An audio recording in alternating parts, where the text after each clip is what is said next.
Así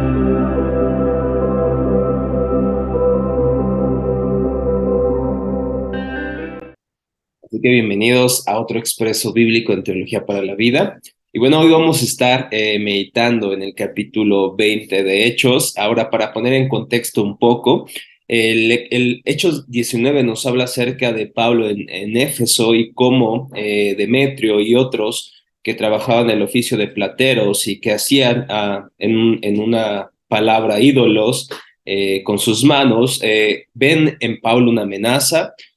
Debido a que obviamente Pablo estaba predicando de que estos muñequitos o estas estatuas no eran realmente dioses verdaderos. Entonces Demetrio y otros vieron amenazada su riqueza, su prosperidad, pero también el prestigio de la diosa Diana. Y entonces Pablo sale, impedido por sus amigos de que no cause más alboroto por ahí o le vayan a hacer algo. Entonces Pablo viaja y encontramos ahora el capítulo 20 de Hechos, donde dice: después de que cesó el alboroto en Éfeso, Pablo mandó llamar a los discípulos y habiéndolos exhortado, despidiéndose, partió de ahí a Macedonia. Entonces, después recorrió algunos lugares y llegó a Mileto.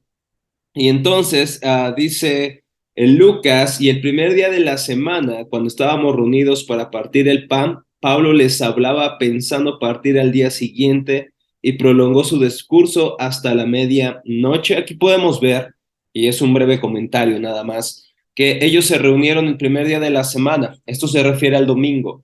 Esto es algo que va a caracterizar a los cristianos que se están reuniendo el primer día de la semana. Y algunos también se reúnen en sábado, siguiendo la costumbre judía, y la ley judía. Y ahora, la pregunta es, ¿cuál es el día del Señor? ¿El sábado o el domingo? Podemos decir, hermanos, sin temor a equivocarnos, que había cristianos que se reunían tanto el sábado como el domingo.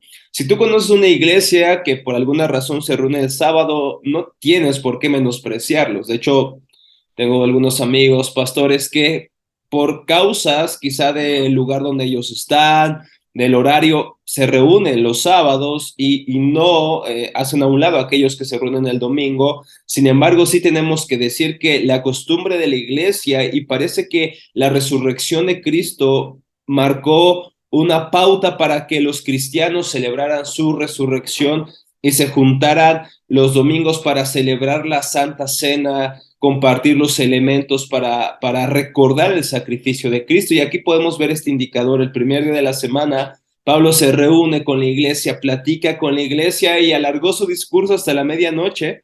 Y había un hombre llamado Eutico, que para variar, su nombre significa afortunado, pero no fue tan afortunado, debido a que Pablo predicó tanto tiempo que se quedó dormido y entonces del tercer piso cae y muere, al parecer. Y Pablo, y con toda la iglesia quizás viendo este espectáculo tan horrible, Pablo ora por él, se tiende sobre él, y entonces este hombre vive inmediatamente. Dice que después de esto, el versículo 11 dice: y volviendo arriba, después de partir el pan y de comer, probablemente de celebrar la comunión, la Santa Cena, conversó largamente con ellos hasta el amanecer, y entonces se marchó y se llevaron vivo al muchacho y quedaron grandemente consolados. Aquí la historia, lo más importante no es el muchacho, lo más importante es cómo Pablo tiene comunión con la iglesia y cómo no se harta, por así decirlo, de hablarles acerca del evangelio.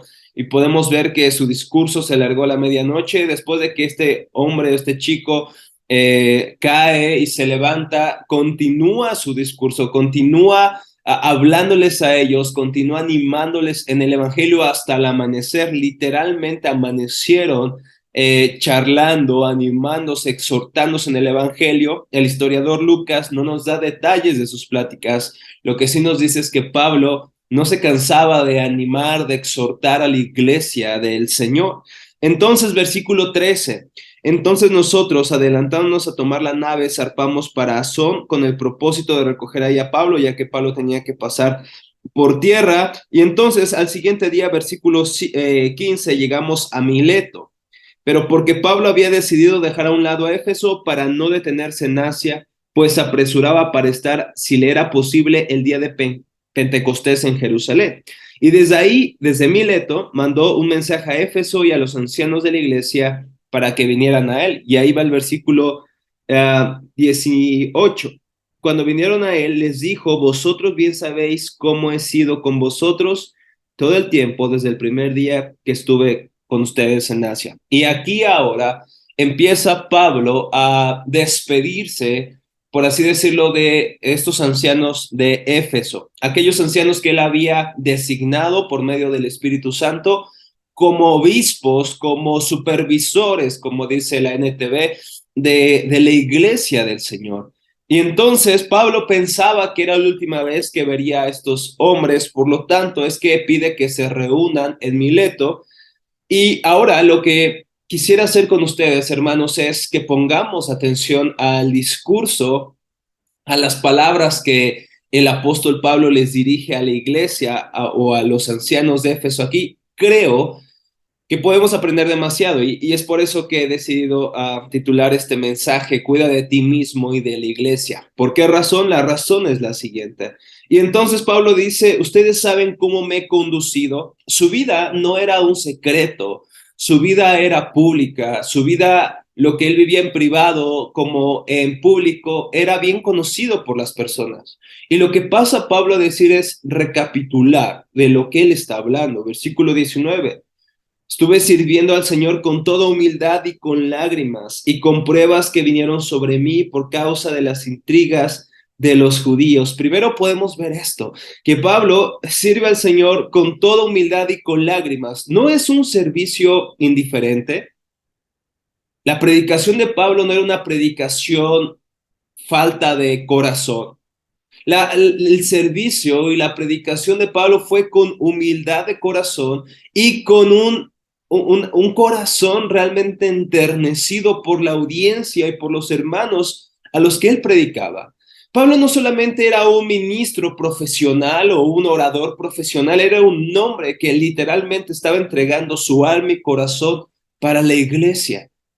No era un profesional, era un hombre que, si bien es cierto, tenía grandes dones, era un hombre que amaba a la iglesia y lo hizo con lágrimas. Y fíjense lo que es el versículo 20.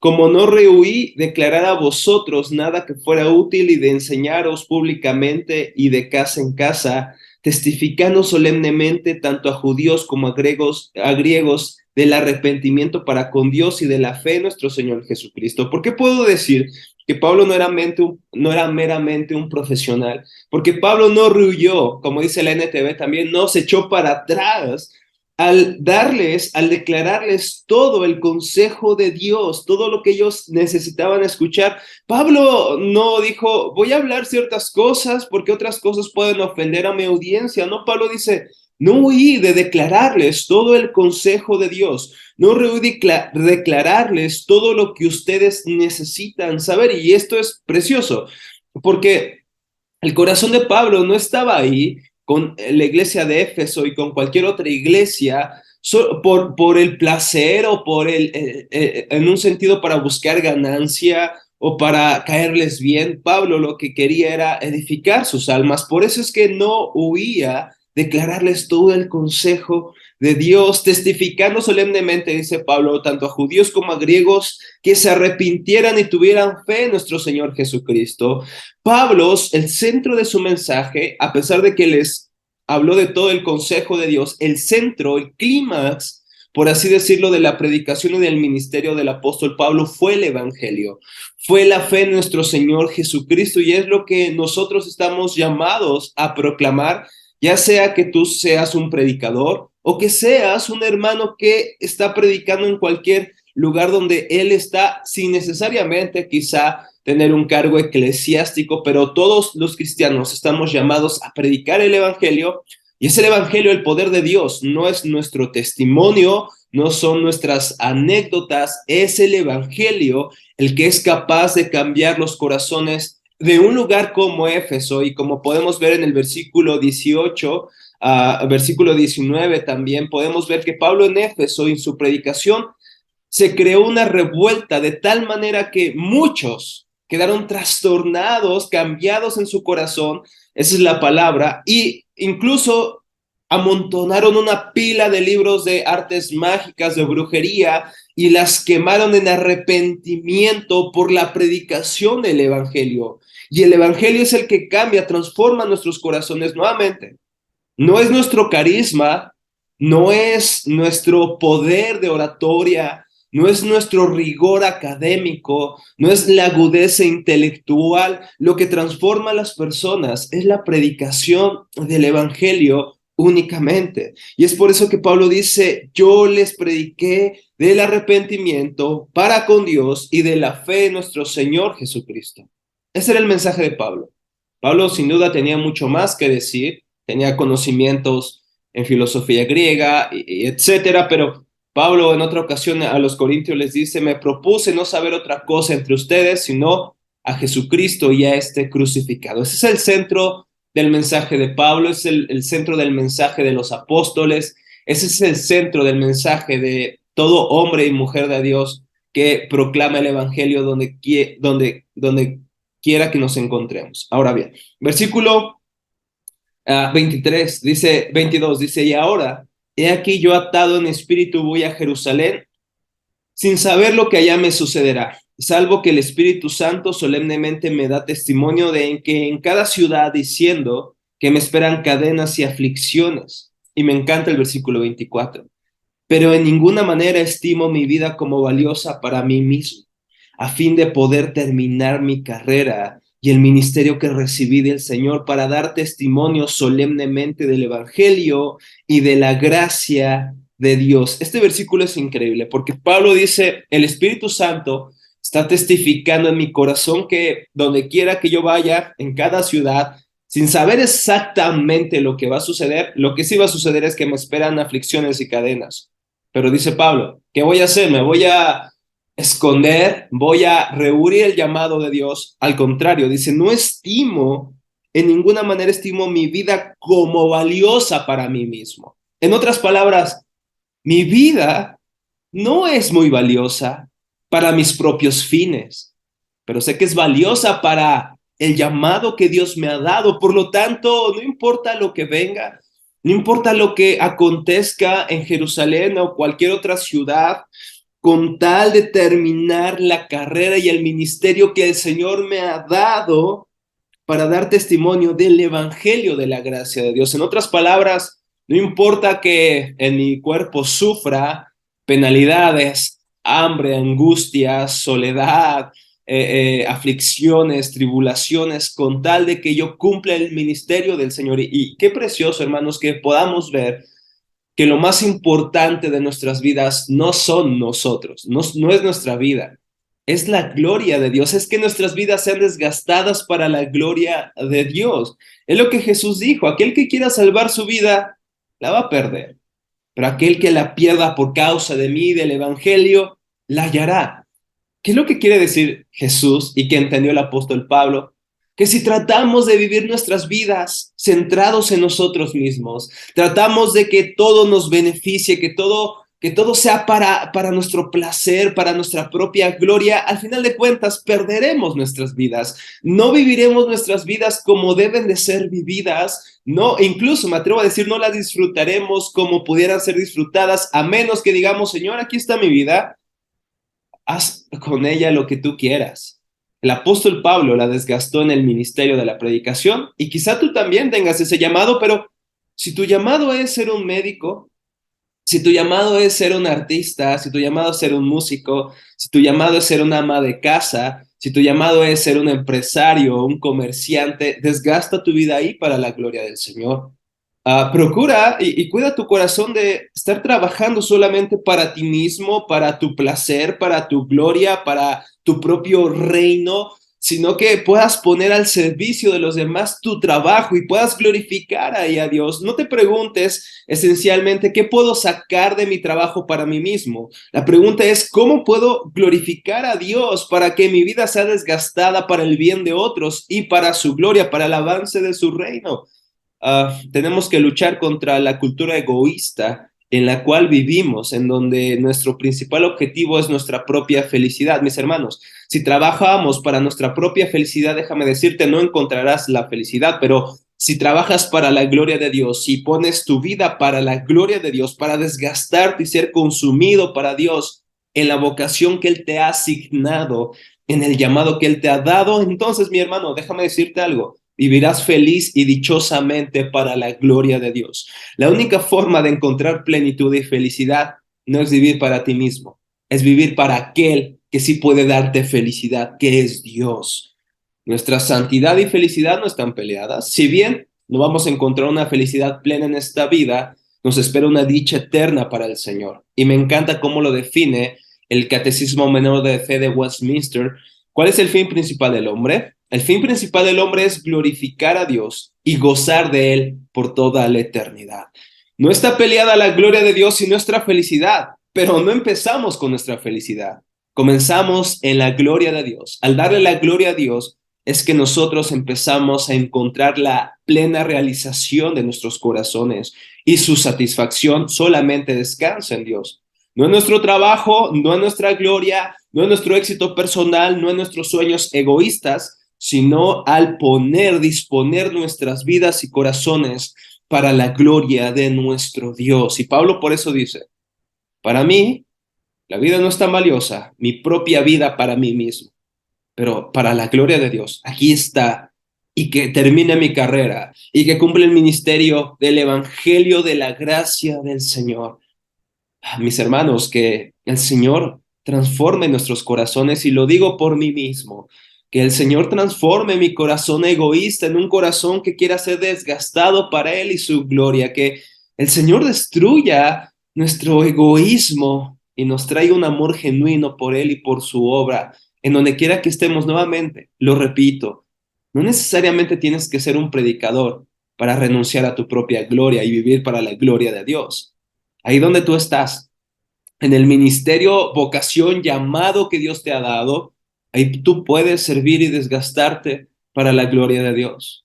Mis hermanos, necesitamos, hermanos, que comprendan esto y lo vivan en todas las esferas de la vida, en las escuelas públicas, en los laboratorios, en las casas, en donde quiera que tú te encuentres, mi hermano, necesitamos personas que glorifiquen a Dios ahí, porque Dios tiene un pueblo ahí en donde tú estás. Dios te tiene ahí por algún propósito. Mi hermano, vive para la gloria de Dios. Suena muy fácil, son palabras fáciles de decir, pero lo único que puede transformarnos para vivir realmente para la gloria de Dios es el poder del Espíritu Santo, es la obra del Espíritu Santo.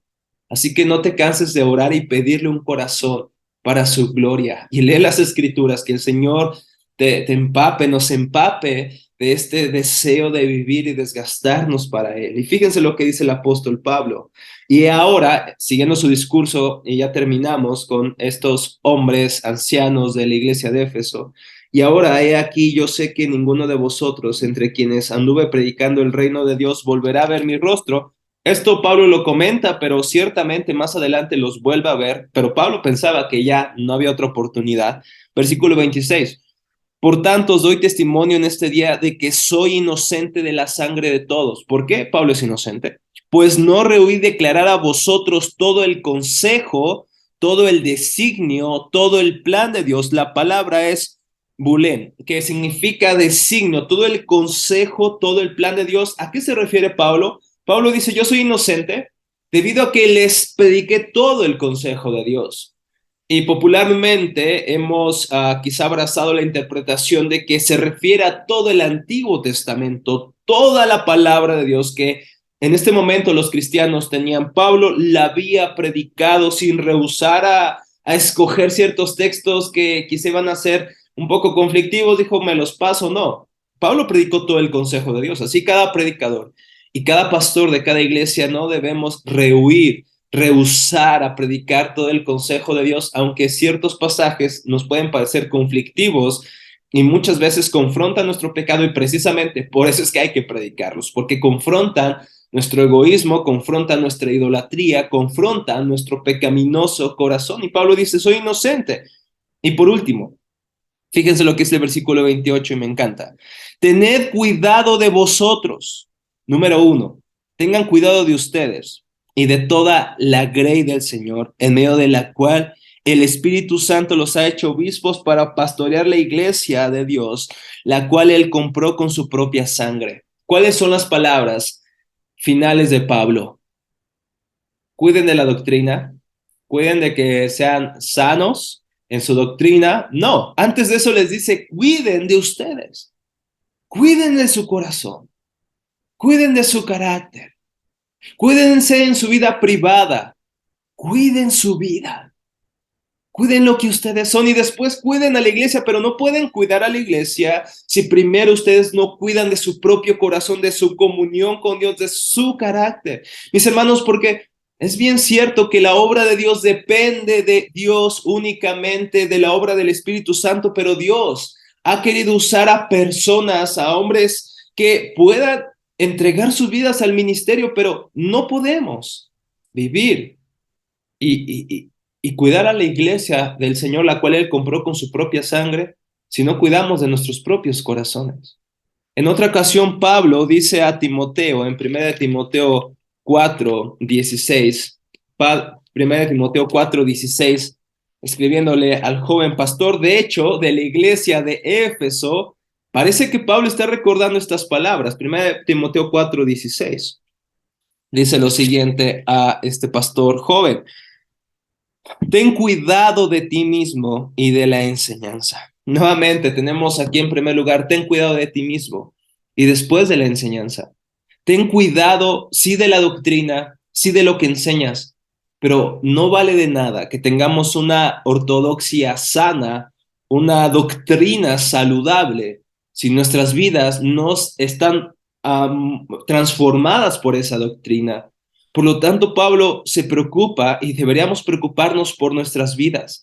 Es importante preocuparnos por un conocimiento bíblico adecuado, por una formación teológica firme, sobre todo aquellos que enseñamos a la iglesia. Deberíamos cuidarnos y prepararnos y estudiar y por eso existe también el Instituto Teológico de Teología para la Vida, porque creemos en la educación teológica firme para aquellos que servimos al Señor en cualquier área, pero esencialmente y principalmente aquellos que enseñamos a la iglesia.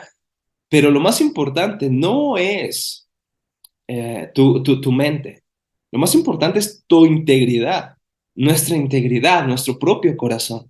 Es por eso que debemos cuidarnos, como dice el apóstol Pablo, cuidar nuestras vidas. Es importante que el conocimiento que estamos adquiriendo le pidamos al Señor que nos ayude a vivirlo, que lo integre a nuestro corazón, que no nos permita ser como aquellos hombres, los fariseos, que cuidaban muy bien de la doctrina, de que la apariencia externa fuera saludable, entre comillas, pero dentro de ellos eran sepulcros blanqueados. Había pudedumbre dentro de ellos. Ay, mis hermanos, quizá por eso es que las personas no creen a nuestro mensaje. Quizá es por eso que nuestro ministerio no tiene poder, no tiene influencia. ¿Por qué? Porque probablemente nuestras palabras sean correctas, pero nuestras vidas estén negando las palabras que estamos diciendo. Probablemente las personas vean esas grietas en nuestro carácter, vean esa falta de integridad en nuestras vidas y probablemente, hermanos, eso sea lo que está debilitando nuestro ministerio y no temo a decir que eso es lo que está debilitando nuestro ministerio, nuestras vidas, nuestra fidelidad, nuestra veracidad, debido a que hay una diferencia entre lo que decimos y vivimos. Y quiere el Señor ayudarnos a cuidar de nuestros corazones, a no descuidar nuestra comunión con Él, a no descuidar nuestra intimidad con Él, a no descuidar lo que somos en secreto, lo seamos también en público, lo seamos delante de la iglesia, pero también con nuestras esposas, también con nuestros hijos, podamos ser los mismos. Y creo que uno de los estragos de muchos ministerios es que somos muy excelentes, muy generosos con la iglesia y con las personas de afuera, pero llegamos a ser otras personas dentro de nuestros hogares porque no somos íntegros. Y esto me recuerda al libro de John Bunyan, al progreso del peregrino, cuando él habla de locuacidad. ¿Quién era locuacidad? Este personaje que hablaba de las grandes verdades de Dios, se apasionaba por hablar de esto, Pero su esposa y los de su casa decían, es un ángel en las calles, pero un demonio en la casa. ¿Qué es lo que dirá nuestra familia de nosotros en nuestro hogar? ¿Cuáles son sus palabras? Alguien decía Charles Spurgeon, ¿quieres saber del carácter de una persona? Pregunte en su casa, no preguntes en las calles, pregunte en su hogar y sobre todas las cosas. El Señor conoce nuestras vidas. El Señor están desnudas todas las cosas ante Él, ante sus ojos omniscientes. El Señor sabe de nuestra condición, el Señor conoce nuestras vidas. Quiere el Señor darnos integridad, quiere el Señor darnos de su espíritu para vivir íntegramente delante de Él. Mis hermanos, muchísimas gracias por su tiempo, gracias por prestar atención a estas palabras. Quiere el Señor edificarnos. Y bueno, muchísimas gracias por escuchar Teología para la Vida, seguir el canal y bueno, que el Señor les bendiga. Nos vemos en una próxima ocasión.